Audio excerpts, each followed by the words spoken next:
మాజీ మంత్రి వైఎస్ వివేకానందరెడ్డి హత్య కేసులో అనూహ్య పరిణామం చోటు చేసుకుంది. ఈ కేసులో మళ్లీ సిబిఐ విచారణ ప్రారంభించింది. దాదాపు 2 ఏళ్ల బ్రేక్ తర్వాత సిబిఐ అధికారులు క్షేత్రస్థాయిలో విచారణ స్టార్ట్ చేశారు. సుప్రీంకోర్టు ఆదేశాల మేరకు దర్యాప్తును మళ్లీ ప్రారంభించిన సిబిఐ ఈసారి ప్లాన్ మార్చింది. పులివెందుల అర్బన్ పోలీస్ స్టేషన్లో సాక్షి భరత్ యాదవ్ సోదరుడు మహేంద్ర యాదవ్, నిందితుడు సునీల్ యాదవ్ సోదరుడు కిరణ్ కుమార్ యాదవ్లను అధికారులు గంటల తరబడి విచారించడం రాజకీయ వర్గాల్లో కలకలం రేపుతోంది.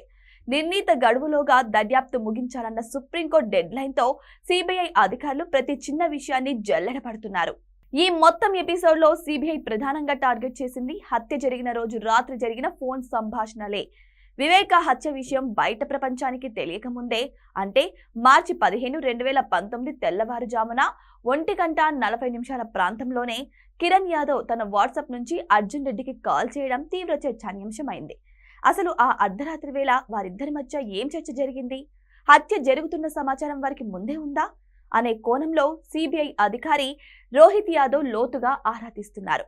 ఇప్పటికే హైదరాబాద్లో అర్జున్ రెడ్డిని విచారించిన అధికారులు ఇప్పుడు పులివెందులలో వ్యక్తుల స్టేట్మెంట్లు రికార్డు చేయడం ఉత్కంఠతను రేపుతోంది. వివేక కుమార్తె సునీతారెడ్డి పట్టువదలని పోరాటంతో ఈ కేసు దర్యాప్తు మళ్లీ గాడిన పడింది.